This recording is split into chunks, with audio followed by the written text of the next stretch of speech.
মোহাম্মদ ইউনূসের সঙ্গে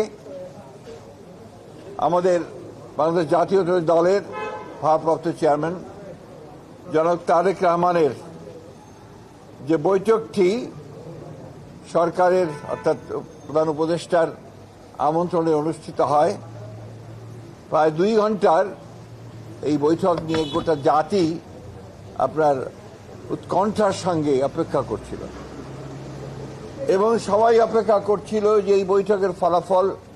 আমি যে কথাটা আপনাদের এর আগেও বলেছিলাম, এই বৈঠকটি একটি টার্নিং পয়েন্ট হতে পারে। আল্লাহর কাছে অশেষ কৃতজ্ঞতা জানাচ্ছি যে সত্যিকার অর্থেই এই বৈঠকটি একটি টার্নিং পয়েন্টে পরিণত হয়েছে। আমরা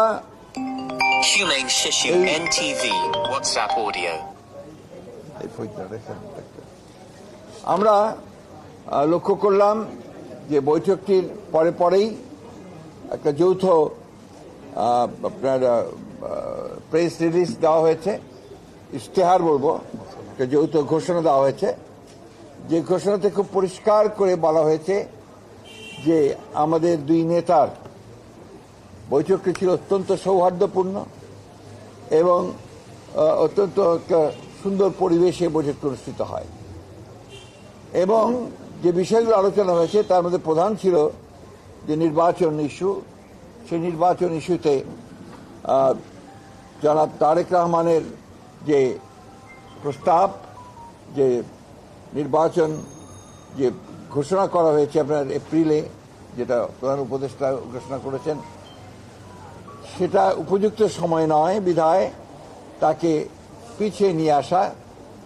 এবং সেই ক্ষেত্রে আমরা অত্যন্ত আনন্দের সঙ্গে, গোটা জাতি আনন্দের সঙ্গে লক্ষ্য করল যে আপনার এইটাতে প্রধান উপদেষ্টা সম্মত হয়েছেন এবং তারা ফেব্রুয়ারির মাঝামাঝি সময়ে নির্বাচনের সময়সীমা নির্ধারণ করেছেন।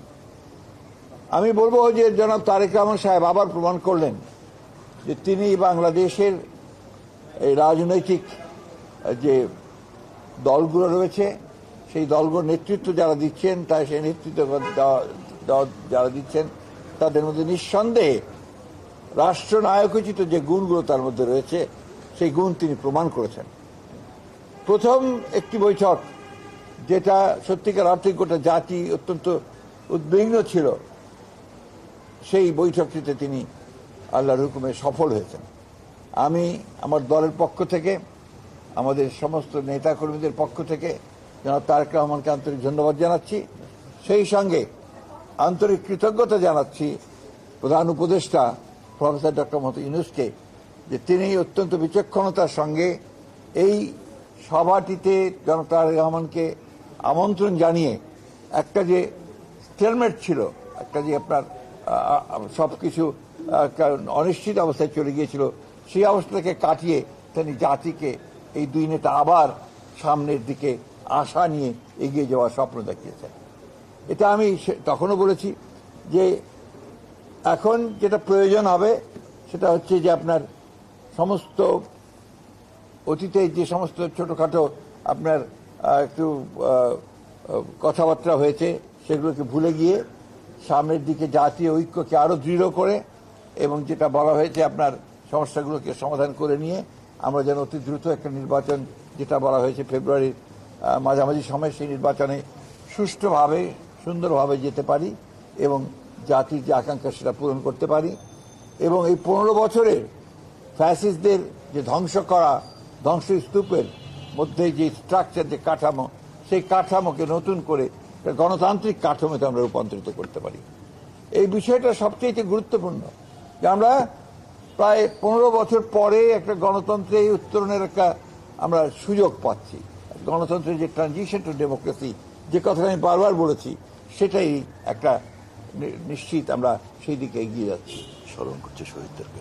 আমি এই সঙ্গে আজকে সত্যিকার করতে বলতে কি সবচেয়ে বেশি স্মরণ করতে হয় আমাদের সেই সমস্ত শহীদদেরকে যারা জুলাই আগস্ট মাসে তারা অধিকার আদায়ের জন্যে তারা তাদের প্রাণ দিয়েছেন, প্রাণ দিয়ে সে পরিবর্তন ঘটিয়েছেন, ফ্যাসিস্টকে পরাজিত করে তাকে পালিয়ে যেতে বাধ্য করেছেন এবং বাংলাদেশের মানুষের জন্য একটা নতুন সম্ভাবনার সৃষ্টি করেছেন। চতুর্দিকে একটা অনিশ্চয়তা ছিল এবং অনেকে অনেক কথা বলছিলেন বিভিন্নভাবে। কিন্তু আজকে এই দুই নেতা প্রমাণ করলেন যে বাংলাদেশের মানুষ এখনো প্রয়োজনের সময় ঐক্যবদ্ধ হতে পারে, নেতারা নেতৃত্ব দিতে পারেন এবং সেই হিসাবেই বাংলাদেশের মানুষ সামনের দিকে এগিয়ে যাবে। আমি এবং আমি আমি যে কথাটা আবার আমি বলতে চাই যে আমার সঙ্গে মিটিং শেষ হওয়ার সঙ্গে সঙ্গেই আমাদের নেতা জনাব তারেক রহমান সাহেবের সঙ্গে টেলিফোনে কথা হয়েছে। তিনি এই 15 বছরে যারা গণতন্ত্রের জন্য সংগ্রাম করেছে, লড়াই করেছে, বুকে রক্ত দিয়েছে, জুলাই আগস্টে যারা বুকে রক্ত দিয়েছে, তাদের সকলকে, শহীদদেরকে তিনি শ্রদ্ধা জানিয়েছেন, তাদের আত্মার মাগফিরাত কামনা করেছেন এবং দেশের জনগণকে এই 15 বছর ধরে গণতন্ত্রের সংগ্রামের জন্য যে লড়াই তারা করেছে সেই লড়াইয়ের জন্য তিনি তাদেরকে আন্তরিকভাবে কৃতজ্ঞতা এবং ধন্যবাদ জানিয়েছেন। সর্বশেষ অভিনন্দন গণতন্ত্রের মাতা। সবচেয়ে আমাদের অভিনন্দন তিনি জানিয়েছেন আমাদের নেতা কর্মী যারা এই দীর্ঘ 15 বছর ধরে আপনার লড়াই করেছে, সংগ্রাম করেছে, নির্যাতন সহ্য করেছে, প্রাণ দিয়েছে বিএনপির, তাদেরকেও তিনি আন্তরিকভাবে ধন্যবাদ শুভেচ্ছা জানিয়েছেন। একই সঙ্গে তিনি অত্যন্ত বিনয়ের সঙ্গে, শ্রদ্ধার সঙ্গে তিনি তার মাতা এবং আমাদের গণতন্ত্রের মাতা, আমাদের দলের চেয়ারপারসন দেশনেত্রী বেগম খালেদা জিয়াকে তার কৃতজ্ঞতা জানিয়েছেন, শ্রদ্ধা জানিয়েছেন যে তাকে সঠিকভাবে তিনি দিক নির্দেশনা দিয়েছেন, দল এবং দিক নির্দেশনা দিয়েছেন। আমি আপনাদেরকে, আমাদের সাংবাদিক ভাইকে আন্তরিকভাবে ধন্যবাদ ও কৃতজ্ঞতা জানাচ্ছি যে আপনারা এই বছরগুলোতে, বিগত বছরগুলোতে যেভাবে কষ্ট করেছেন, রোদে পুড়ে জীবনের ঝুঁকি নিয়ে সমস্ত কাভার করেছেন গণতন্ত্রকে উত্তরণের জন্য, আমাদের সামনে সেই সম্ভাবনার দ্বার আবার উন্মোচিত হতে চলেছে। আসুন আমরা আবার সবাই মিলে এই সম্ভাবনাকে সামনের দিকে এগিয়ে নিয়ে যাই। জনগণের আকাঙ্ক্ষা যে গণতন্ত্র প্রতিষ্ঠা করা, সেই গণতন্ত্রকে আমরা প্রতিষ্ঠা করার জন্য সামনের দিকে এগিয়ে যাই।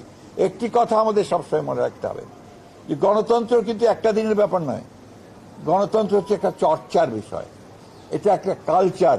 সেই কালচারটা আমাদের মধ্যে গড়ে তুলতে হবে। সারাক্ষণ একে অপরকে বকাবকি, গালিগালাজ, আপনার সোশ্যাল মিডিয়াতে বকাবকি, অমুকখানে বকাবকি না করে আসুন আমরা সবাই একসাথে একযোগে জাতীয় ঐক্য সৃষ্টি করে আমরা দেশকে পুনর্গঠনের জন্য, নতুন বাংলাদেশ গঠন করবার জন্য এগিয়ে যাই।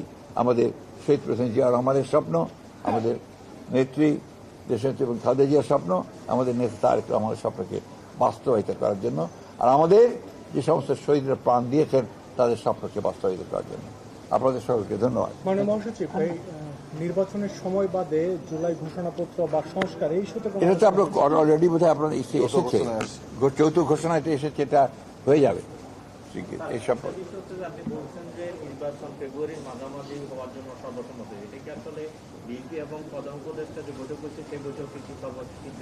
হ্যাঁ অবশ্যই এতক্ষণ কি ইশতেহারই আছে। হ্যাঁ, এবং যেটা ঘোষণা দিয়েছেন কিন্তু আপনার সরকারের উপদেষ্টা একজন ডক্টর খলিল, এরা যৌথ ঘোষণা হয়েছে। Thank you very much. যেহেতু নির্বাচনী ডামাডোল বেজে গেছে বলা যায়, ইলেকশন কমিশনের প্রতি করতে চাই কিনা?